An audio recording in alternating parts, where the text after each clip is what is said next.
ಕಾನೂನಿನ ಚೌಕಟ್ಟಿನ ಒಳಗೆ ನಡೆಯುವ ಘೋರ ಅಪರಾಧಗಳು, ಇದನ್ನ ಭೇದಿಸುವ ರಹಸ್ಯ ಕೈಗಳು, ಇದರ ಸುತ್ತ ನಮ್ಮ ಕ್ಯಾಮರಾ.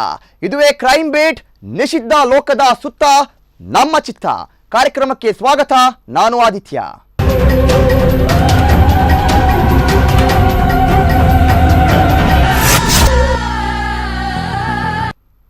ಕಪ್ಪು ಮಣ್ಣಿನ ನಡುವೆ ಕೆಂಪು ರಕ್ತದ ಕಲೆಗಳು.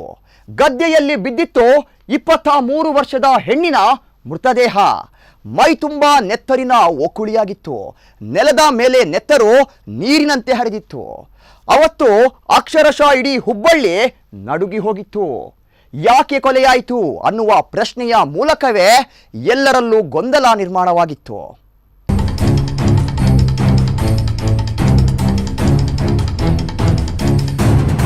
ಪ್ರಿಯ ವೀಕ್ಷಕರೇ, ಇದು ಛೋಟಾ ಮುಂಬೈ ಅಂತಾನೆ ಕರೆಸಿಕೊಳ್ಳುವ ಹುಬ್ಬಳ್ಳಿ.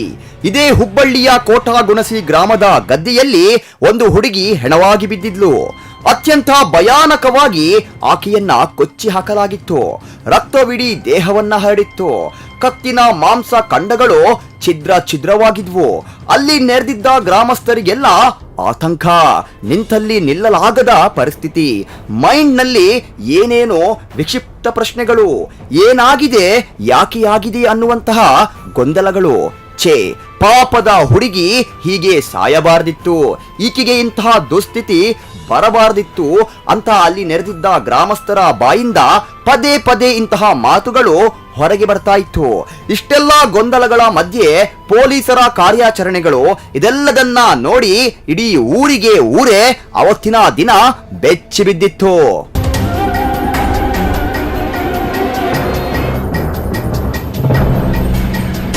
ಎಸ್, ಅವತ್ತು ಮರ್ಡರ್ ಆಗಿದ್ದು ಬೇರೆ ಯಾರೂ ಅಲ್ಲ, 23 ವರ್ಷದ ಹೆಣ್ಣು ಮಗಳು. ನೋಡೋದಕ್ಕೂ ಸುಂದರವಾಗಿದ್ಲು. ಇನ್ನು ಬದುಕಿ ಬಾಳಿ ಸುಖವಾಗಿ ಸಂಸಾರ ಮಾಡಬೇಕಾಗಿದ್ದ ಈಕೆಗೆ ಸಾವು ಬೇಗ ಬಂದು ಅಪ್ಪಿ ಮುದ್ದಾಡಿ ಬಿಟ್ಟಿದೆ. ಆಕೆಯ ಅಪ್ಪ ಅಮ್ಮ ಇವಳನ್ನ ರಾಣಿಯ ತರ ನೋಡ್ಕೊಂಡಿದ್ರು. ಬೇಕಾಗಿದ್ದೆಲ್ಲವನ್ನ ಕೊಡಿಸಿ ಪ್ರೀತಿಯಿಂದ ಸಾಕಿದ್ರು.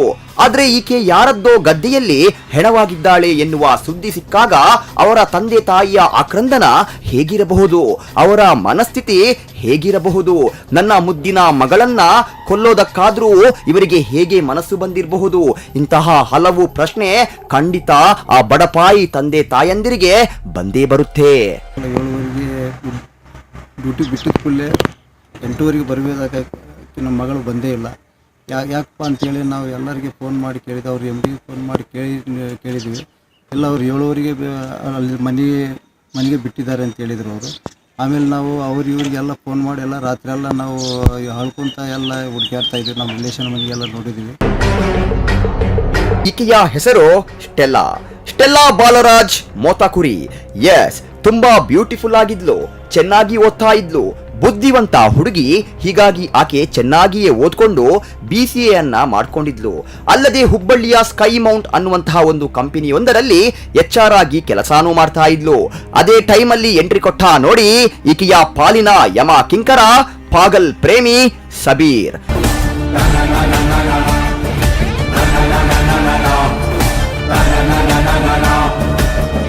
ಇವನು ಬಂದಿದ್ದು ಸ್ಟೆಲ್ಲಾಲ ಬದುಕೆ ಬದಲಾಗಿ ಹೋಯಿತು. ಬಾರದ ಲೋಕಕ್ಕೆ ಹೋಗಿದ್ದೂ ಆಯಿತು. ಇನ್ನು ಸಬೀರ್ ತನ್ನ ಓದನ್ನ ಅರ್ಧಕ್ಕೆ ನಿಲ್ಲಿಸಿಬಿಟ್ಟಿದ್ದ. ಅಲ್ಲದೆ ಹೊಟ್ಟೆ ಪಾಡಿಗಾಗಿ ಡ್ರೈವರ್ ಆಗಿ ಕೆಲಸನೂ ಮಾಡ್ತಾ ಇದ್ದ. ಇದೆಲ್ಲದರ ಮಧ್ಯೆ ಚಿಕ್ಕದಿರುವಾಗಿನಿಂದಲೂ ಸಬೀರ್ ಮತ್ತು ಸ್ಟೆಲ್ಲಾ ಅಕ್ಕಪಕ್ಕದ ಮನೆಯವರು, ಹುಬ್ಬಳ್ಳಿಯ ಶಬರಿ ನಗರದ ನಿವಾಸಿಗಳು, ಒಂದೇ ಏರಿಯಾದವರಾದ ಕಾರಣ ಅವರಲ್ಲಿ ಆತ್ಮೀಯತೆ ಹೆಚ್ಚಾಗ್ತಾ ಹೋಯಿತು. ಹೆಚ್ಚಾಗಿ ಪ್ರೀತಿಯ ಬಲೆ ಇವರನ್ನ ಗಟ್ಟಿಯಾಗಿ ತಬ್ಬಿಕೊಳ್ಳೋದಕ್ಕೆ ಸ್ಟಾರ್ಟ್ ಆಯಿತು.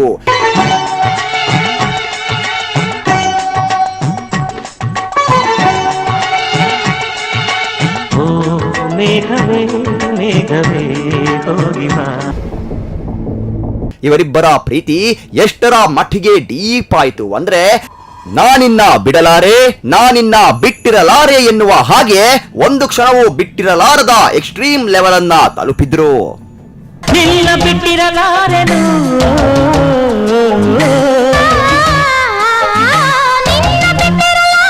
ತಮ್ಮ ಗುಪ್ತ ಪ್ರೇಮವನ್ನ ಮನೆಯಲ್ಲಿ ಹೇಳುವ ಧೈರ್ಯ ಇಬ್ಬರಿಗೂ ಇರಲಿಲ್ಲ. ಆದ್ರೂ ಇಬ್ಬರು ಕದ್ದು ಮುಚ್ಚಿಯ ಪ್ರೀತಿಯನ್ನ ನಡೆಸಿಕೊಂಡು ಬರ್ತಾ ಇದ್ರು. ಒಂದೇ ಏರಿಯಾದವರಾಗಿ ಮೊದಲೇ ರಾಧಾಂತವಾಗಿತ್ತು. ಅಲ್ಲದೆ ಪ್ರೀತಿಯನ್ನ ಕೂಡ ಮಾಡ್ತಾ ಇದ್ದಿದ್ರಿಂದ ಅನ್ಯೋನ್ಯವಾಗಿದ್ರು.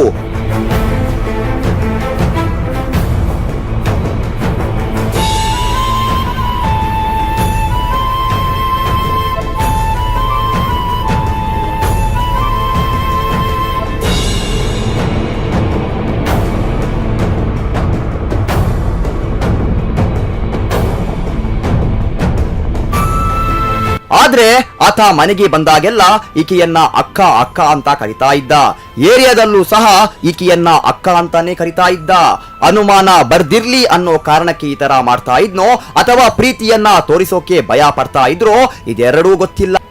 ಅಲ್ಲದೆ ಇಬ್ಬರದ್ದು ಬೇರೆ ಬೇರೆ ಧರ್ಮ, ಆದ್ರೂ ನಮಗೆ ಪ್ರೀತಿ ಒಂದೇ ಧರ್ಮ ಅಂತ ಇಬ್ಬರು ನಂಬಿಕೊಂಡಿದ್ರು. ಇವರಿಬ್ಬರು ಒಟ್ಟಿಗೆ ಹೈಸ್ಕೂಲಿನಿಂದ ಓದ್ತಾ ಇದ್ರು. ಇದೇ ವೇಳೆ ಅವರಿಬ್ಬರ ಮಧ್ಯೆ ಪ್ರೀತಿ ಶುರುವಾಗಿತ್ತು. ಆದರೆ ಅದನ್ನ ಇಬ್ಬರು ಎಲ್ಲೂ ತೋರಿಸಿಕೊಂಡಿರಲಿಲ್ಲ. ಇಬ್ಬರ ಬದುಕು ಪ್ರೀತಿ ಏನು ಅನ್ನೋದನ್ನ ಅರ್ಥ ಮಾಡಿಕೊಳ್ಳುವ ಮೊದಲೇ ಇಬ್ಬರು ಸಹ ಪ್ರೀತಿಯ ಬಲೆಗೆ ಬಿದ್ದಿದ್ರು.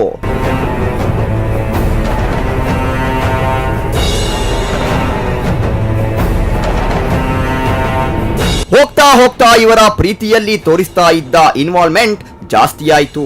ಬಿಡೋದಕ್ಕೆ ಬಿಟ್ಟಿರೋದಕ್ಕೆ ಆಗಲ್ಲ ಅನ್ನುವಂತಹ ಸ್ಥಿತಿ ನಿರ್ಮಾಣವಾಗಿತ್ತು. ಅವಾಗಾಗ್ಲೇ 7 ವರ್ಷಗಳ ತುಂಬು ಪ್ರೀತಿಯನ್ನ ಇವರಿಬ್ಬರು ಒಬ್ಬರಿಗೊಬ್ಬರು ದಾರಿ ಎರೆದಿದ್ರು. ಹೈಸ್ಕೂಲ್ನಲ್ಲೇ ಶುರುವಾಗಿದ್ದ ಪ್ರೀತಿಯಾಗಿದ್ರಿಂದ ಒಬ್ಬರಿಗೊಬ್ಬರ ಭೇಟಿಗಾಗಿ ಮನಸ್ಸುಗಳು ಹಾತೊರೆಯುತ್ತಿದ್ವು.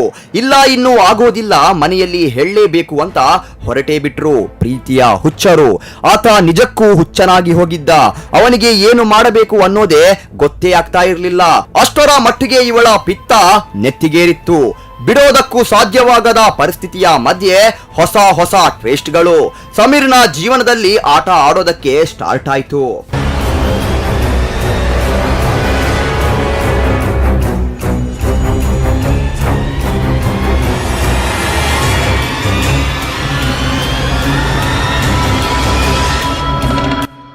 ಒಂದರ ಹಿಂದೆ ಒಂದು ನೋವಿನ ವಿಷಪೂರಿತಾದಂತಹ ಬಾಣಗಳು ಸಮೀರ್ನ ದೇಹದೊಳಗೆ ಬಂದು ಹೊಕ್ಕೋದಕ್ಕೆ ಶುರುವಾಯಿತು. ಎಸ್, ಈಗ ನಡೆದ ಅಸಲಿ ಸ್ಟೋರಿ ಹೇಳ್ತೀನಿ ಕೇಳಿ.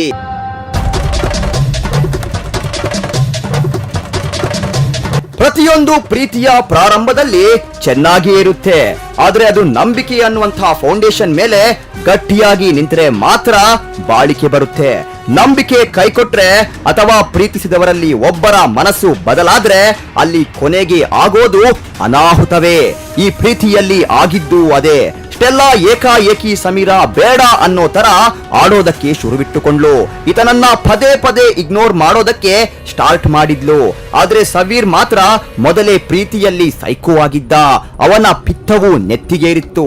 ಆದ್ರೂ ಹೋಗ್ಲಿ, ಇವತ್ತು ಸರಿಯಾಗ್ತಾಳೆ, ನಾಳೆ ಸರಿಯಾಗ್ತಾಳೆ ಎನ್ನುವ ನಂಬಿಕೆ ಎಂಬ ಸರಳುಗಳ ಹಿಂದೆ ನಿಂತು ಕಾಯ್ತಾ ಇದ್ದ. ಅದೆಷ್ಟೋ ಸಾರಿ ಅವಳ ಕಾಲಿಗೆ ಬಿದ್ದು ನನ್ನನ್ನ ಮತ್ತೆ ಪ್ರೀತಿ ಮಾಡು ಪ್ಲೀಸ್ ಅಂತ ಗೋಗರಿದಿದ್ದ. ನನಗೆ ನಿನ್ನ ಬಿಟ್ಟಿರೋದಕ್ಕೆ ಸಾಧ್ಯವಾಗಲ್ಲ ಚಿನ್ನ, ಪ್ಲೀಸ್ ನನ್ನ ಜೊತೆ ಮಾತನಾಡು ಅಂತ ಕಣ್ಣೀರನ್ನು ಇಟ್ಟಿದ್ದ. 7 ವರ್ಷದಿಂದ ಪ್ರೀತಿಯನ್ನ ಮಾಡಿದ್ದೇವೆ, ಕೈ ಕೈ ಹಿಡಿದು ಸುತ್ತಾಡಿದ್ದೇವೆ. ಇನ್ನು ಮದುವೆಯೊಂದೇ ಬಾಕಿ, ಬಾ ಮದುವೆಯಾಗಿ ಸುಖವಾಗಿ ಸಂಸಾರವನ್ನ ಮಾಡೋಣ ಅಂತ ಪದೇ ಪದೇ ಬೇಡಿದ್ದ. ಆದ್ರೆ ಇದಕ್ಕೆಲ್ಲ ಆ ಸುಂದರಿಯ ರಿಯಾಕ್ಷನ್ ಒಂದೇ ಆಗಿತ್ತು, ನೋ.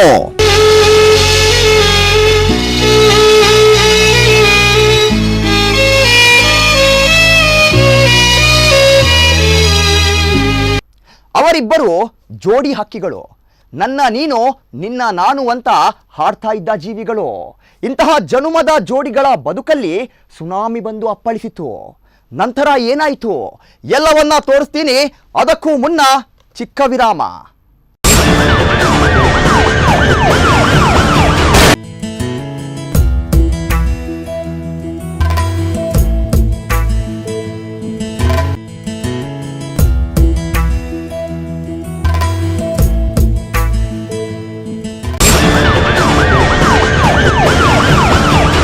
ವಿರಾಮದ ನಂತರ ಸೈಕೋ ಲವ್ವರ್ಗೆ ಮತ್ತೆ ಸ್ವಾಗತ. ಹಾಗೋ ಹೀಗೋ ನನ್ನ ಮದುವೆಯಾಗು ಅಂದ. ಪ್ಲೀಸ್ ಪ್ಲೀಸ್ ಮದುವೆಯಾಗು ಅಂದ ಸೈಕೋ ಲವ್ವರ್. 7 ವರ್ಷದ ಪ್ರೀತಿ ಏನಾಯ್ತು? ಕಣ್ಣಿಗೆ ಮಣ್ಣೆರಚಿದ್ಲ ಚೆಲುವೆ? ಇಲ್ಲಿದೆ ಡೀಟೇಲ್ಸ್.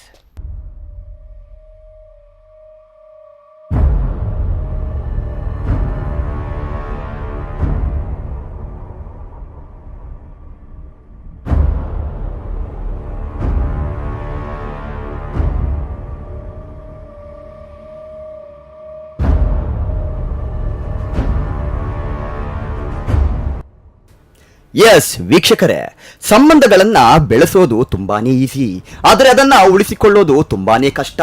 ಇಲ್ಲೂ ಕೂಡ ಹಾಗೇ ಆಗಿತ್ತು. 7 ವರ್ಷಗಳಿಂದ ಇದ್ದ ಪ್ರೀತಿ ಅವಳ ಮನಸ್ಸು ಬದಲಾದ ಕಾರಣ ಈಗ ಕೈಕೊಟ್ಟಿತ್ತು. ಇನ್ನೇನು ಮದುವೆಯಾಗಬೇಕು ಅನ್ನೋ ಸಮಯದಲ್ಲಿ ಆಕೆಗೆ ಅವನು ಇಷ್ಟವಿರಲಿಲ್ಲ. ಎಸ್, ಸಬೀರ್ಗೆ ಗೋಗರೆದಿದ್ದಾಯ್ತು, ಕಣ್ಣೀರಿಟ್ಟಿದ್ದಾಯ್ತು, ಬೇಡಿದ್ದಾಯ್ತು. ಯಾವುದಕ್ಕೂ ಜಗ್ಗದ ಬಗ್ಗದ ಸ್ಟೆಲ್ಲಾಳ ಮನಸ್ಸು ಗಟ್ಟಿಯಾಗಿತ್ತು. ಆಕೆ ಈತನನ್ನ ಮದುವೆಯಾಗಬಾರ್ದು ಅಂತ ಡಿಸೈಡ್ ಮಾಡಿ ಆಗಿತ್ತು. ಹೀಗಾಗಿ ಇವರಿಬ್ಬರ ಮಧ್ಯೆ ಜಗಳ ಶುರುವಾಗಿತ್ತು. ಅವಳು ಎಷ್ಟು ದಿನ ಪ್ರೀತಿಸುತ್ತಿದ್ದ ಹುಡುಗನಿಂದ ನಿಧಾನವಾಗಿ ದೂರವಾಗೋದಕ್ಕೆ ಶುರು ಮಾಡಿದ್ಲು. ಪಾಪ, ಇವಳ ಪ್ರೀತಿಯನ್ನ ನಿಜ ಅಂತ ನಂಬಿಕೊಂಡಿದ್ದ ಸಬೀರ್ಗೆ ಇದ್ಯಾವುದು ಗಮನಕ್ಕೆ ಮೊದಲಿಗೆ ಬರಲೇ ಇಲ್ಲ. ಆದ್ರೆ ಆಕೆ ಇವನನ್ನ ಅವಾಯ್ಡ್ ಮಾಡ್ತಿರೋದು ನಿಧಾನವಾಗಿ ಗೊತ್ತಾಗೋದಕ್ಕೆ ಶುರುವಾಯಿತು. ಯಾಕಮ್ಮ ಹೀಗೆ ಮಾಡ್ತೀಯಾ ಅಂತ ಕೇಳಿದ್ರೆ ಅದಕ್ಕೆ ಅವಳ ಬಳಿ ಉತ್ತರವಿರಲಿಲ್ಲ. ಅವಳು ಹಾಗೇನಿಲ್ಲ, ನನ್ನ ಮನಸ್ಸು ಸರಿ ಇಲ್ಲ ಅಂತ ಹೇಳಿ ಅವನಿಂದ ತಪ್ಪಿಸಿಕೊಂಡು ಹೋಗ್ತಾ ಇದ್ಲು. ಅಲ್ಲದೆ ಧರ್ಮದ ವಿಚಾರಕ್ಕಾಗಿ ನಾವಿಬ್ರು ಮದ್ವೆಯಾಗೋದಕ್ಕೆ ಆಗೋದಿಲ್ಲ ಅಂತ ಈಗ ಹೊಸ ವರಸೆಯನ್ನ ಶುರು ಮಾಡಿದ್ಲು. ಇಬ್ಬರ ಮಧ್ಯೆ ದೊಡ್ಡ ಕಂದಕವೇ ಸೃಷ್ಟಿಯಾಗಿತ್ತು.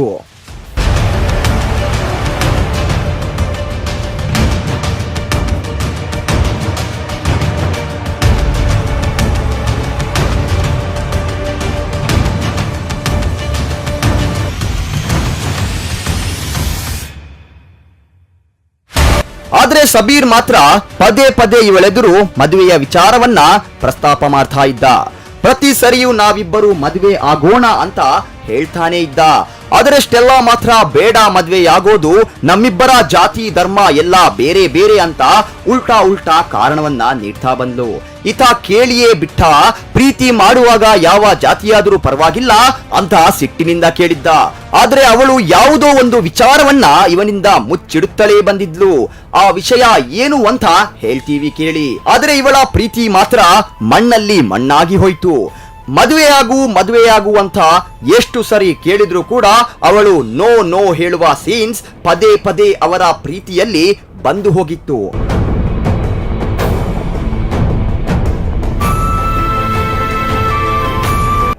ಈಗ ಅಕ್ಷರಶಃ ಸಬೀರ್ನ ಸಹನೆ ಮಾತ್ರ ಕಟ್ಟೆ ಒಡೆದು ಹೋಗಿತ್ತು. ಸಂಪೂರ್ಣ ರೊಚ್ಚಿಗೆದ್ದಿದ್ದ. ಅವನ ಸ್ಥಿತಿ ತೀರಾ ಗಂಭೀರವಾಗಿತ್ತು. ಏನು ಮಾಡಬೇಕು ಎನ್ನುವುದನ್ನ ತಿಳಿಯದಷ್ಟು ವ್ಯಾಗ್ರನಾಗಿದ್ದ.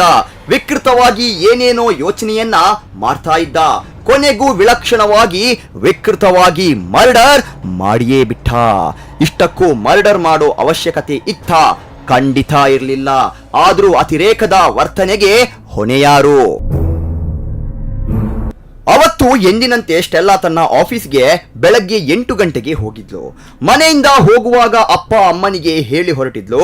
ಆದರೆ ಪ್ರತಿನಿತ್ಯ ಆಕೆ ರಾತ್ರಿ 8 ಗಂಟೆಗೆಲ್ಲ ಮನೆಗೆ ಬಂದು ಬಿಡ್ತಾ ಇದ್ಲು. ಆದರೆ ಅವತ್ತು ಮಾತ್ರ ಆಕೆ 8 ಗಂಟೆಗೆ ಮನೆಗೆ ಬರಲೇ ಇಲ್ಲ. ಗಂಟೆ 8 ಆಯ್ತು, 9 ಕಳೆದು ಹೋಯ್ತು. ಮನೆಯವರಿಗೆ ಗಡಿಯಾರ ನೋಡಿ ಸಾಕಾಗಿ ಹೋಯ್ತು. ಆದ್ರೂ ಮಗಳು ಮನೆಯನ್ನ ಸೇರ್ಲಿಲ್ಲ. ಏನಾಯ್ತು ಮಗಳಿಗೆ ಅನ್ನುವ ಆತಂಕ ಶುರುವಾಯಿತು. ಅವಳ ಫ್ರೆಂಡ್ಸ್ಗೆಲ್ಲ ಫೋನ್ ಮಾಡಿದ್ರು, ಆದ್ರೂ ಸರಿಯಾದ ಉತ್ತರ ಸಿಗ್ಲಿಲ್ಲ. ಆಫೀಸ್ ನಲ್ಲಿ ಕೇಳಿದ್ರೆ ಆವಾಗ್ಲೇ ಹೋಗಿದ್ದಾಳೆ ಎನ್ನುವ ಉತ್ತರ. ಮನೆಯವರು ಮಾತ್ರ ತತ್ತರಿಸಿ ಹೋಗಿದ್ರು. ಈಕೆಯ ಮೊಬೈಲ್ಗೆ ಕರೆ ಮಾಡಿದಾಗ ಸ್ವಿಚ್ ಆಫ್ ಬರ್ತಾ ಇತ್ತು. ಬೆಳಿಗ್ಗೆಯಾದ್ರೂ ಮಗಳು ಬಾರದನ್ನ ನೋಡಿ ಅಳುತ್ತಲೇ ಓಡಿ ಹೋಗಿ ಪೊಲೀಸ್ ಸ್ಟೇಷನಿನ ಕದವನ್ನ ತಟ್ಟಿದ್ರು. ಇತ್ತ ಅದೇ ದಿನ ಬೆಳಗ್ಗೆ ಹುಬ್ಬಳ್ಳಿ ಗ್ರಾಮಾಂತರ ಪೊಲೀಸ್ ಠಾಣೆಗೆ ಒಂದು ಫೋನ್ ಕಾಲ್ ಬಂದಿತ್ತು. ಹುಬ್ಬಳ್ಳಿ ತಾಲೂಕಿನ ಆದರಗುಂಚಿ ಗ್ರಾಮದಲ್ಲಿ ಒಂದು ಯುವತಿಯ ಶವ ಬಿದ್ದಿದೆ ಅಂತ ಯಾರೋ ಸ್ಥಳೀಯರು ಫೋನ್ ಮಾಡಿ ಹೇಳಿದ್ರು. ಈ ವಿಷಯ ಗೊತ್ತಾಗ್ತಾ ಇದ್ದ ಹಾಗೆ ಇನ್ಸ್ಪೆಕ್ಟರ್ SP ಮಾಲಗೊಂಡ ತಮ್ಮ ಟೀಮ್ ಅನ್ನ ಕರ್ಕೊಂಡು ಆದರಗುಂಚಿ ಗ್ರಾಮಕ್ಕೆ ಹೋದ್ರು. ಅಲ್ಲಿ ಹೋಗಿ ನೋಡಿದ್ರೆ ನಿರ್ಜನ ಪ್ರದೇಶದಲ್ಲಿ ಯುವತಿಯ ಶವವೊಂದು ಬಿದ್ದಿತ್ತು.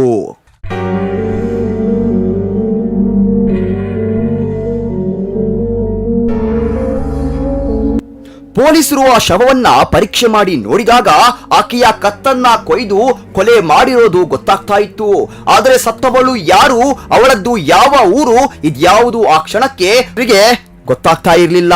ಹೀಗಾಗಿ ಪೊಲೀಸರು ಆ ಬಾಡಿಯನ್ನ ಆಸ್ಪತ್ರೆಗೆ ಸಾಗಿಸಿ ಒಂದು ಪ್ರಕರಣವನ್ನ ದಾಖಲಿಸಿಕೊಂಡು ತನಿಖೆಯನ್ನ ಶುರು ಮಾಡಿದ್ರು. ಇತ್ತ ಸ್ಟೆಲ್ಲಾ ಪೋಷಕರು ಪೊಲೀಸರಿಗೆ ದೂರು ನೀಡಿ ಕಣ್ಣೀರು ಹಾಕುತ್ತಾ ಮನೆಯಲ್ಲಿ ಕುಳಿತಿದ್ರು. ನಂತರ ಕೊಲೆಯಾದ ಯುವತಿಯ ಫೋಟೋವನ್ನ ತೆಗೆದು ಪೊಲೀಸರು ಎಲ್ಲಾ ಕಡೆ ಕಳುಹಿಸಿದ್ರು. ಆಗ ಇದೇ ಹುಬ್ಬಳ್ಳಿ ಪೊಲೀಸ್ ಠಾಣೆಯಿಂದ ಅವರಿಗೆ ಇಲ್ಲೊಬ್ಬಳು ಹುಡುಗಿ ಕಾಣೆಯಾಗಿದ್ದಾಳೆ ಅನ್ನುವಂತಹ ಒಂದು ಮಾಹಿತಿ ಸಿಗುತ್ತೆ. ಹೀಗಾಗಿ ದೂರು ಕೊಟ್ಟಿದ್ದ ಸ್ಟೆಲ್ಲಾ ಪೋಷಕರಿಗೆ ಏನಕ್ಕೂ ಒಂದು ಆ ಅನಾಮಿಕ ಯುವತಿಯ ಬಾಡಿಯನ್ನ ನೋಡ್ಕೊಂಡ್ ಬರೋದಕ್ಕೆ ಪೊಲೀಸರು ಹೇಳಿದ್ರು. ಹೀಗಾಗಿ ಇನ್ನು ಯೋಚನೆ ಮಾಡ್ತಾ ಕೂತ್ಕೊಂಡ್ರೆ ಆಗೋದಿಲ್ಲ ಅಂತ ಎಲ್ಲಾ ಹುಬ್ಬಳ್ಳಿಯ ಕಿಮ್ಸ್ ಆಸ್ಪತ್ರೆಗೆ ಹೋಗಿ ಆ ಯುವತಿಯ ಬಾಡಿಯನ್ನ ನೋಡಿದ್ದಾರೆ. ಆ ಮೃತ ದೇಹವನ್ನ ನೋಡ್ತಾ ಇದ್ದ ಹಾಗೆ ಅವರಿಗೆ ಜೀವವೇ ಹೋದ ಹಾಗೆ ಅನಿಸಿತ್ತು. ನಮ್ಮ ಮಗಳದ್ದೇ ಹೆಣವಾಗಿರಬಹುದಾ ಎನ್ನುವ ಆತಂಕ, ಭಯ, ಹೆದರಿಕೆಯಲ್ಲೇ ನಿಂತಲ್ಲೇ ನಡುಗುತ್ತಿದ್ರು ಸ್ಟೆಲ್ಲಾಳ ತಂದೆ. ಯಾಕಂದ್ರೆ ಆ ಶವಗಾರದಲ್ಲಿ ಇದ್ದ ಹೆಣ ಬೇರೆ ಯಾರದ್ದು ಅಲ್ಲ, ಅದು ಸ್ಟೆಲ್ಲಾದೇ ಆಗಿತ್ತು.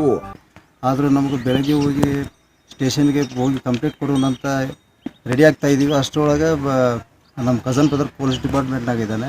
ಅವನಿಗೆ ಕೇಶಾಪುರ್ಲಿಂದ ಫೋನ್ ಬಂದೈತಿ. ಸ್ಟೆಲ್ಲಾ ಮೋತ್ಕರಿ ಬಾಲರಾಜ್ ಯಾರು ಅಂತ ಹೇಳಿದ್ರೆ ನಮ್ಮ ಬ್ರದರ್ ಸರ್ ಅಂತ ಹೇಳಿದ್ರು. ಅವ್ರ ಮಗಳ ಹೆಸರೇನಂದ್ರೆ ನನಗೆ ಕನ್ಫರ್ಮ್ ಇಲ್ರಿ ಅಂತೇಳಿ ನಮ್ಮ ಮಳೆಗೆ ಫೋನ್ ಮಾಡಿದೆ. ನಮ್ಮ ಮಳೆಯ ನನಗೆ ಫೋನ್ ಮಾಡಿ ಕೇಳಿದ, ನಿಮ್ಮ ಮಗಳ ಅಂತಹ ಒಂದು ದೃಶ್ಯವನ್ನ ಯಾವ ಪೋಷಕರು ಕೂಡ ನೋಡೋದಕ್ಕೆ ಆಗೋದಿಲ್ಲ ಕಣ್ರಿ. ತಾವೇ ಹೆತ್ತು ಹೊತ್ತು ಸಾಕಿದ ಮಗಳು ಈಗ ಕಣ್ಣೆದುರಿಗೆ ಶವವಾಗಿ ಹೋಗಿದ್ದಾಳೆ ಅಂದ್ರೆ ಅದನ್ನ ಆ ಹೆತ್ತ ಕರುಳು ತಡೆದುಕೊಳ್ಳುತ್ತಾ? ಖಂಡಿತ ಇಲ್ಲ. ಈ ಕೇಸ್ನಲ್ಲಿ ಕೊಲೆಗಾರ ಯಾರು ಅನ್ನುವಂತಹ ಕಣ್ಣ ಮುಚ್ಚಾಲೆ ಆಟ ಜಾಸ್ತಿ ದಿನ ನಡೆಯಲೂ ಇಲ್ಲ. ಯಾಕಂದ್ರೆ ಸ್ಟೆಲ್ಲಾಳ ಪೋಷಕರೇ ಇವನೇ ಆರೋಪಿ ಅಂತ ಬೆರಳು ಮಾಡಿ ತೋರಿಸಿದ್ರು. ಪೊಲೀಸರಿಗೆ ಆರೋಪಿ ಇವನೇ ಅಂತ ಗೊತ್ತಾದ ಮೇಲೆ ಬಿಡ್ತಾರಾ? No chance. ನೇರವಾಗಿ ಆತನ ಮನೆಗೆ ನುಗ್ಗಿದ್ರು. ಆದ್ರೆ ಆತ ಮಾತ್ರ ಅಲ್ಲಿ ಇರ್ಲಿಲ್ಲ. ಅವನು ಕಳೆದ 6ನೇ ತಾರೀಕಿನಿಂದ ಮನೆಗೆ ಬಂದಿಲ್ಲ ಅಂತ ಪೋಷಕರು ಹೇಳಿದ್ದಾರೆ. ಅಲ್ಲದೆ ಅವನ ಮೊಬೈಲ್ ನಂಬರ್ಗೆ ಟ್ರೈ ಮಾಡಿದ್ರೆ ಅದು ಕೂಡ ಸ್ವಿಚ್ ಆಫ್ ಆಗಿತ್ತು. ಹೀಗಾಗಿ ಪೊಲೀಸರಿಗೆ ಇವನು ಎಲ್ಲಿದ್ದಾನೆ ಅನ್ನೋದು ಗೊತ್ತಿರಲಿಲ್ಲ. ಕೊನೆಗೂ ಪೊಲೀಸರು ಸ್ಟೆಲ್ಲಾಳ ನಂಬರ್ಗೆ ಟ್ರೈ ಮಾಡಿದಾಗ ಅದು ಆನ್ ಅಲ್ಲಿರೋದು ಗೊತ್ತಾಗಿತ್ತು. ಹೀಗಾಗಿ ಪೊಲೀಸರು ಆ ನಂಬರ್ ಅನ್ನ ಟ್ರೇಸ್ ಮಾಡಿದ್ರು. ಆಗ ಈ ನಂಬರ್ ಗುಜರಾತ್ ಮತ್ತು ಅಹಮದಾಬಾದ್ ನಲ್ಲಿ ಆಕ್ಟಿವ್ ಆಗಿರೋದು ಗೊತ್ತಾಗಿತ್ತು. ಪೊಲೀಸರಿಗೆ ಈ ಕೇಸ್ನಲ್ಲಿ ಏನಾಗಿದೆ ಅನ್ನೋದು ಕ್ಲಿಯರ್ ಆಗಿ ಗೊತ್ತಿರಲಿಲ್ಲ. ಅದ್ಯಾವಾಗ ಸಬೀರನ್ನ ಕರ್ಕೊಂಡು ವಿಚಾರಣೆ ನಡೆಸಿದ್ರು ಆಗ ಆತ ಅವರಿಬ್ಬರ ಕಥೆಯನ್ನ ಎಳೆ ಎಳೆಯಾಗಿ ಹೇಳೋದಕ್ಕೆ ಶುರು ಮಾಡಿದ್ದ. ಸರ್, ನಾವಿಬ್ರು ಹೈಸ್ಕೂಲ್ನಿಂದ ಲವ್ ಮಾಡ್ತಾ ಇದ್ವಿ. ಆದರೆ ಅವಳು BCA ಮುಗಿಸಿ ಕೆಲಸಕ್ಕೆ ಸೇರಿದ ಮೇಲೆ ನನ್ನನ್ನ ಅವಾಯ್ಡ್ ಮಾಡೋದಕ್ಕೆ ಶುರು ಮಾಡಿದ್ಲು. ನಾನು ಡ್ರೈವರ್ ಅನ್ನೋ ಕಾರಣಕ್ಕೆ ಆಕೆ ನನ್ನನ್ನ ಅವಾಯ್ಡ್ ಮಾಡ್ತಾ ಇದ್ಲು. ನಾನು ಸಾಕಷ್ಟು ಬಾರಿ ಈ ಬಗ್ಗೆ ಅವಳನ್ನ ಕೇಳಿ ಅವಳಿಗೆ ಬುದ್ಧಿಯನ್ನು ಹೇಳಿದ್ದೆ. ಆದ್ರೆ ಅವಳು ಅದನ್ನ ಕೇಳಿರ್ಲಿಲ್ಲ. ಅಲ್ಲದೆ ಆಕೆಗೆ ಬೇರೊಬ್ಬ ಹುಡುಗನ ಜೊತೆ ಚಾಟ್ ಮಾಡ್ತಾ ಇದ್ಲು. ಈ ವಿಚಾರಕ್ಕೆ ನಮ್ಮಿಬ್ಬರ ಮಧ್ಯೆ ಗಲಾಟೆ ನಡೀತಾನೆ ಇತ್ತು ಅಂತಾನು ಆತ ಪೊಲೀಸರ ಮುಂದೆ ಹೇಳಿದ್ದ. ಅವಳು ನನ್ನನ್ನ ಅವಾಯ್ಡ್ ಮಾಡಿ ಬೇರೊಬ್ಬನ ಜೊತೆ ಲವ್ ಶುರು ಮಾಡಿದ್ಲು. ಇದೇ ಕಾರಣಕ್ಕೆ ನಾನು ಅವಳನ್ನ ಮುಗಿಸಿದೆ ಅಂತ ಯಾವುದೇ ಪಶ್ಚಾತ್ತಾಪವಿಲ್ಲದೆ ಆತ ಹೇಳಿದ್ದ. ಇದು ಸ್ಟೆಲ್ಲಾ ಸುಂದರಿ ಸೈಕೋ ಲವರ್ ಸಬೀರ್ನ ಪ್ರೇಮ ಪ್ರಸಂಗ. ಬದುಕಿ ಬಾಳಬೇಕಿದ್ದ ಜೀವಗಳು ಅತಂತ್ರವಾಗಿದೆ. ಆಕೆ ಬಾರದ ಲೋಕಕ್ಕೆ ಹೋದ್ರೆ ಈತ ಇದ್ದು ಸತ್ತಂತಿರುವ ಜೈಲಿನ ಕಂಬಿಯಣ್ಣ ಎನಿಸುತ್ತಿದ್ದಾನೆ. ಪ್ರೀತಿ ಪ್ರೇಮ ಪ್ರಣಯದಲ್ಲಿ ಅಂತ್ಯವಾಗಬೇಕಿದ್ದಂತಹ ಸಂಬಂಧ ಮೋಸ ಅನುಮಾನ ಕೊಲೆಯಲ್ಲಿ ಅಂತ್ಯವಾಗಿದೆ. ಇದೇ ಈ ಹೊತ್ತಿನ ಕ್ರೈಮ್ ಬೀಟ್.